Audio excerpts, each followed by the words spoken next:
Hello, I'm Dr. Lou Bucky, and you're watching the Plastic Surgery Channel.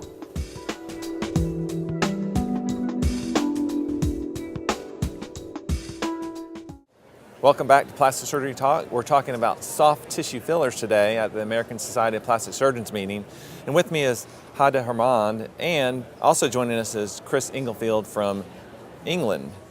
Chris, you came all the way across the pond to join us here on Plastic Surgery Talk, and we've known each other a long time as well. It's great I always like spending time with my good colleagues that are a lot smarter than me, so you guys can teach me and everybody else about soft tissue fillers. Now, one thing that you presented yesterday at the meeting was on a product called Macrolane, which is a type of filler. Tell us a little bit more about Macrolane. Bill, thank you for having me on the show.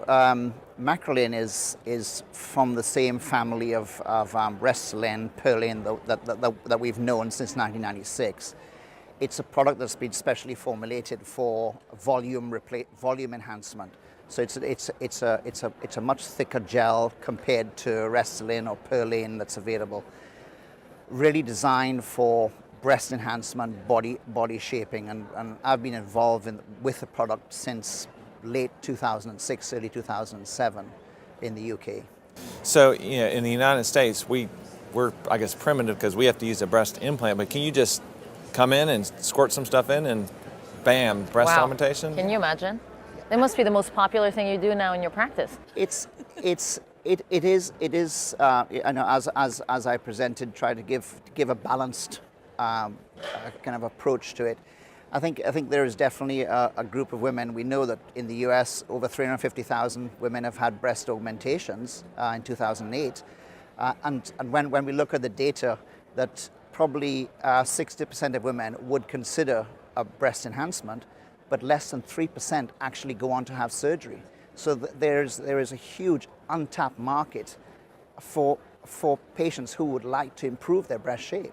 And I think Macrolane fits that role very nicely. It's not for the woman who needs 2-cup size increase, so your 350, 400 cc implant. It's for a woman who wants 1-cup size, 1.5-cup size increase.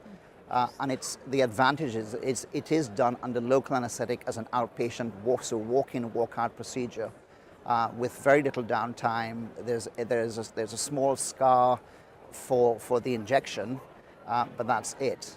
Yeah, you actually, your presentation is very elegant, and you detailed that very well, that it really is, even though it's an office procedure, it is a medical procedure and the patient needs to be evaluated appropriately, and so I think that's quite important. I think Haida talked about fillers in general, but Macrolane is still a surgical procedure.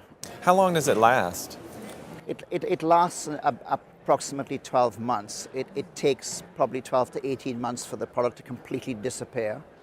So that if we have good MRI data showing that after 18 months to 24 months, there's no evidence of product and the breast has returned to normal. And this is very important for a breast health point of view, that if a woman decides she doesn't want to have any more treatment, that her breast return to exactly what she was before she had the treatment.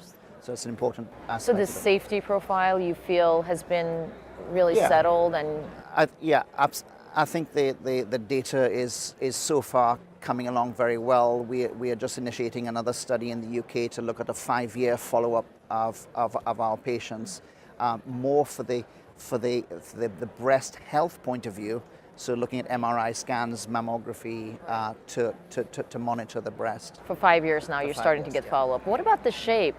Is it stretch the skin, and then a year later, if I do it, my breast is going to hang down to my knees, or no? Very common question. I hope not. Again, because you're using small volumes, our average volume that I presented was 123 cc's. Okay, so small. You're not really talking small. about a big expansion of the breast. So that if a patient woman decided that she didn't want any further treatment, that her breast would return to exactly what she was pre-treatment. I mean, you've kind of got this down as science. So if a patient comes to you, how much increase in size are you thinking that this may be applicable to? So is it like half a cup size or something? I think 1 cup size for most of these patients, and that fits them very well. They most of these women wear gel bras or padded bras to get the fullness, to look good in a top, in a dress, whatever. And this really just gets rid of that. And Now, this has been available in the UK for how long? it was approved in the UK in 2007. And this is not currently available in the United States, correct? That's correct. But one reason we feel like it's important to talk about is because you probably get questions about this type of thing in your practice, and I do as well. Absolutely. I mean, on all fronts. I mean, I get patients who come and just wonder. They say, well, you can make my face look full. Why can't you make my breast look full? And then I have to go through the whole fat process with them and where it's at, and also the fact that we don't have the fillers. And I also get questions from patients who live abroad or here, but they have access to all the information, and we don't have access. And it's on the internet, so that there is a lot of information available. Right. But I think it's important to point out that it's a two-edged sword. I mean, we are sometimes behind in some of these fillers, but then there's also the whole idea of knowing that it's safe and really efficacious, and there's some information out there, and for all of us who do it and for everybody who wants it, so that they know that there's some experience with it. So I'm not sure it's all negative or positive. I think there's a balance. Well, it is nice for us on the other side of the pond to occasionally introduce something new. I'm sure it is. Across the Atlantic. Yeah, we always love to learn. Don't cut yourself short. We know what an academician you are. Absolutely. So we're going to go to a short break, and then we're going to come back and answer some emailed questions from our viewers. So we'll be right back.